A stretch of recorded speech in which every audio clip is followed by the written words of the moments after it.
Troisième et dernière partie de l'Africa Newsroom. Nous sommes toujours en compagnie de Jean-Marie Tellé, délégué du groupement interpatronal du Cameroun en France, et de nos éditorialistes Grâce Nkinzikiza et Gemal Taleb.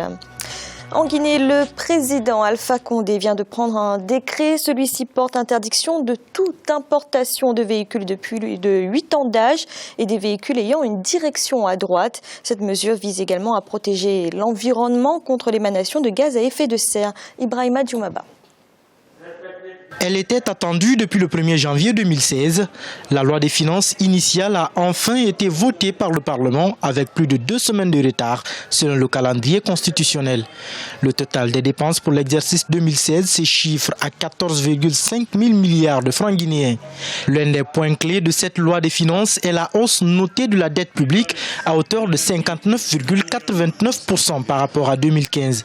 Ce budget vise à la fois à relancer la croissance économique, renforcer l'investissement au niveau des infrastructures et favoriser la création d'emplois. J'ai appelé ce budget un budget courageux. Courageux en ce sens que les recettes augmentent. C'est un budget de 13 500 milliards de recettes. Mais les dépenses ont été réduites.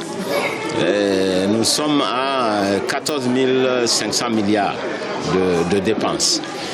Pourquoi? Parce que le déficit doit être réduit, le déficit sur la base des engagements, de 10% à 5%. Donc 5 points d'ajustement.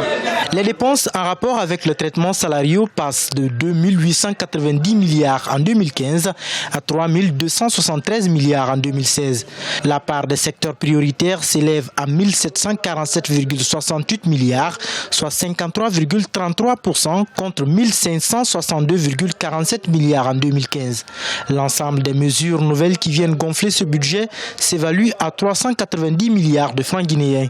Elles concernent notamment le recrutement de nouveaux agents à la fonction publique et le départ à la retraite de plusieurs agents de l'armée. Il m'a été donné de voir que les débats ont été très riches entre les différents groupes parlementaires. Et les débats ont été aussi parfois âpres, mais je crois que cela témoigne justement de l'engagement et de la passion que les députés ont pour ce pays, et c'est tout à fait normal. Les dépenses d'achat des biens et services passent de 3 331 milliards en 2015 à 2 820 milliards en 2016. La part des secteurs prioritaires sur le total des achats des biens et services, y compris les fonds d'entretien routier et minier, s'élève à 811,30 milliards de francs guinéens. Le déficit budgétaire qui se chiffre à plus de 740 milliards est quant à lui financé par des concours extérieurs et d'autres moyens de désendettement interne que le ministre des Finances est habilité à rechercher. Jean-Marie Tellé, est-ce que ce genre de décret vous semble applicable, sachant que si cette catégorie de voitures est importée en Guinée, c'est aussi parce que beaucoup de ménages n'ont pas les moyens d'acheter du neuf ou même plus récent? Alors, il est évident que là, quand on prend le décret tel qu'il est, je veux dire, ça a envie de faire rire. Parce qu'on a le chic en Afrique de souvent mettre la charrue avant les bœufs. Parce que ce qu'on évoque derrière, il est évident qu'il y a un problème de l'environnement. Et on a évoqué un problème de sécurité routière. Mais la première des choses, la véritable première des choses en Afrique, c'est de construire d'abord des bonnes routes. Il faut déjà construire des bonnes routes et ensuite former des conducteurs de façon viable, de manière correcte. Ce n'est pas des permis par téléphone, il faut éviter ça. Donc à partir de ce moment-là, on va prendre des mesures pour l'environnement et éventuellement des mesures fiscales. Alors prendre un décret comme celui-là qui limite donc les voitures à moins de 8 ans, c'est intéressant, écologiquement parlant. Mais le niveau de vie des populations africaines ou guinéennes en particulier, ça ne leur permet pas d'acheter une voiture quand on connaît le coût de la voiture aujourd'hui, qui a moins de 8 ans ou qui a moins de 5 ans ou qui répond aux normes de protection environnementale actuelles. Ça ne permet pas aux populations guinéennes de s'offrir une voiture de bonne qualité. Donc on peut toujours s'acheter, entre guillemets, des pourritures qui ont moins de 5 ans, moins de 8 ans, mais qui sont de vraies pourritures, parce que ça dépend comment elles ont été entretenues. Les déverser sur le marché, ça ne fera pas l'affaire. Il faut construire des routes et mettre en place une véritable structure de protection de l'environnement. Pas simplement les voitures, mais beaucoup d'autres choses également qui permettent de protéger l'environnement, à partir peut-être des forêts. Aussi de la protection des forêts, et à partir aussi de la protection des zones urbaines, et tout un ensemble de choses qui sont au-delà des simples voitures. Protéger les terres africaines, les populations africaines, de ce type de voitures, oui, on est d'accord. Mais ça ne suffit pas. Il faut commencer par le commencement, en fait. J'ai mal en quoi ce genre de mesure peut être efficace?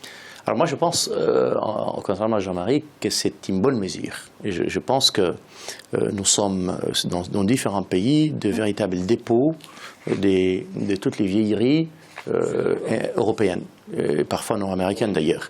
Et ça n'est pas que la voiture, ça va au congélateur, au réfrigérateur, à la machine à laver, qui sont hautement plus polluants et hautement plus toxiques. Et donc l'idée qu'un dirigeant politique prenne des mesures de ce genre pour faire en sorte que la situation ne soit plus comme elle est actuellement et que ne soit pas seulement une espèce de dépôt de toutes les ordures des autres, c'est plutôt une bonne chose. En revanche, et le bémol je le comprends tout à fait, celui qui importe une voiture de 8 ans dans un pays, que ce soit en Guinée, en Mauritanie, au Sénégal ou ailleurs, c'est aussi un moyen de subsistance. Il en fait un taxi, il en fait un moyen de transport, il en fait un moyen juste pour se déplacer. Et donc, il en a besoin. Et la chose la plus importante, c'est que souvent, c'est un véhicule de transport qui le fait vivre. Et donc, c'est difficile de lui dire, ce véhicule de transport, tu n'es plus capable de le faire importer parce qu'il est mauvais pour l'environnement, ce qui est tout à fait louable et compréhensible. Encore que, faudrait-il que ceux qui l'ont interdit par ailleurs l'accompagnent de mesures importantes, de crédit bancaire accessible, une accession au crédit pas cher, et puis le moyen de faire en sorte que le véhicule acheté soit un véhicule qui lui permette évidemment, encore une fois, d'avoir accès à un crédit utile et pas cher. Et donc, ce genre de mesure, de mon point de vue, est bon. Il n'est bon et inefficace que quand il est accompagné, encore une fois, d'une politique de crédit raisonnable. Merci. Dans l'actualité également en Côte d'Ivoire, de jeunes diplômés ont choisi de s'investir dans des projets agricoles. Un retour volontaire à la terre qui est effectif dans le département de Sakassou. Et les résultats sont positifs tant sur l'insertion de ces jeunes que sur le tissu économique des villages. Birama Saonera. En Côte d'Ivoire, le retour volontaire de jeunes à la terre est désormais une réalité. Cette initiative a été expérimentée par certains jeunes diplômés dans le département de Sakassou, situé dans la région de la vallée du Mbandama. Pour ces jeunes agriculteurs, le retour à la terre constitue un moyen efficace pour lutter contre le chômage. Il y a eu un BTS en finance comptable. Après ça, j'ai fait le cycle ingénieur. Il y a eu un CDD à Abidjan. Quand le CDD a pris terme, je n'arrivais plus à payer mes coûts. Donc, je faisais assez de demandes et il n'y avait pas de suite à mes demandes. Ayant quitté les études, j'ai préféré venir à la terre pour avoir un peu sur moi, pour pouvoir mener une vie abordable. Une initiative bien appréciée dans le cadre de l'insertion socio-économique. Ce retour des jeunes à la terre a été bien accueilli par les autorités coutumières et les agriculteurs de Sakassou. Quand ils viennent, j'ai dit que le travail là, de la terre, ce n'est pas aujourd'hui qu'on peut bénéficier. Il faut être endurant. Ces jeunes font partie des meilleurs producteurs de la région. Cependant, ils sont confrontés à plusieurs difficultés. Il s'agit entre autres de l'accès difficile aux terres cultivables, de la cherté des intrants et matériels agricoles. Gracien, retourner à tes métiers agricoles pour pouvoir ne plus être au chômage, est-ce que c'est une solution qui peut séduire beaucoup de jeunes? C'est une solution, mais je pense qu'elle ne va pas séduire beaucoup de jeunes, parce que surtout que les jeunes, ils ont fait des études dans les villes. Ils voient les métiers, par exemple, il y a l'économiste qui dit bien qu'il est retourné là pour travailler la terre. Il y a beaucoup de gens qui peuvent dire, je suis juriste, je suis économiste et je cherche un travail au niveau de la ville. Mais, disons, c'est un secteur qui est porteur, on peut revenir, ils sont revenus, ils développent, disons, l'agriculture, la façon de faire. Ils produisent, ils gagnent de l'argent, ils peuvent faire travailler les autres et l'économiste peut se retrouver à faire la comptabilité, à faire la gestion. Le juriste va essayer d'organiser. Donc, finalement, progressivement, à partir de la base de l'agriculture, ils peuvent remonter, reconstituer un tissu où il y a finalement un besoin des compétences et de cette façon-là, ils peuvent aussi faire partager avec les autres paysans, essayer d'organiser les paysans comme ils sont. Ils peuvent être un moteur de ce développement agricole tout en temps. Est-ce qu'il peut y avoir aussi des mesures incitatrices pour les amener à repartir vers ces métiers agricoles? Oui, si l'État y met des moyens, au lieu de travailler par exemple avec là-haut, ils peuvent travailler avec des machines et aussi avoir d'autres, disons, de l'argent pour...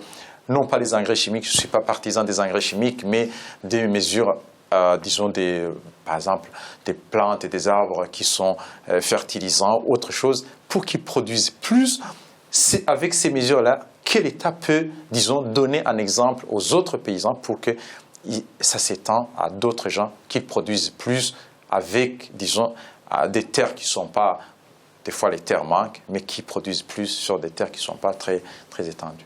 Merci. Tout de suite, notre chiffre du jour. L'Afrique représentait en 2015 5,8% des arrivées touristiques au niveau mondial. Environ 20 millions de personnes travailleraient directement ou indirectement dans ce secteur, ce qui représente 7,1% du total des emplois en Afrique. Malgré une hausse continue depuis 20 ans, le poids du tourisme africain reste encore limité. Gémal, l'Afrique attire de plus en plus de touristes, mais c'est une amélioration qui reste lente. Quels sont les obstacles à cet essor du tourisme sur le continent ? Pourtant, la conjoncture est favorable. La hausse est bonne, elle n'est pas au niveau. Pourtant, nous sommes dans une période où le prix du pétrole est très bas, le coût de transport est démocratisé, les billets d'avion restent encore très élevés mais baissent constamment. Dans les grands pays touristiques, les vols charters sont devenus réalité et pourtant, ça ne décolle pas comme ça devrait.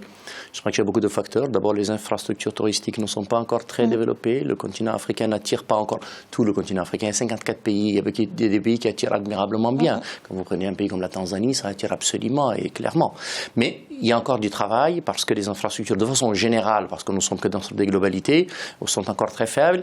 Et puis, dans certains pays touristiques, il y a encore le problème du terrorisme qui est un facteur nouveau, qui est un phénomène nouveau. Dans un pays comme le Kenya, la baisse de l'attractivité en réalité. Mais ce phénomène de la baisse des touristes ne frappe pas que le continent africain.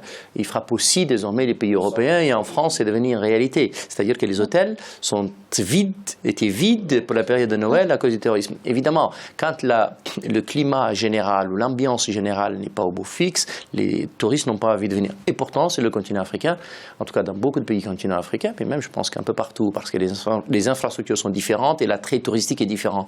Et il y a de quoi faire. Je pense qu'encore une fois, un effort doit être fait là-dessus, diversifier aussi un peu les touristes, parce que cibler toujours l'Européen et le Nord-Américain est une situation qu'il faut dépasser. Il faut regarder un peu du côté des Chinois. Et les Européens et les Nord-Américains eux-mêmes regardent du côté chinois. Il faut regarder un peu des pays au niveau des pays asiatiques en général, et pas que la Chine.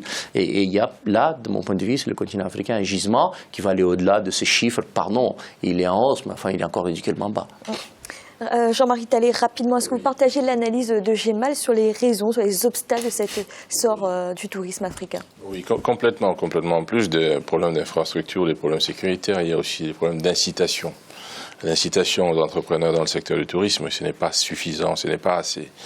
Quand on regarde les politiques qui sont menées, on s'aperçoit, vous n'avez qu'à prendre des compagnies aériennes qui survolent l'Afrique, des compagnies internes même en Afrique, c'est pas assez sécurisant.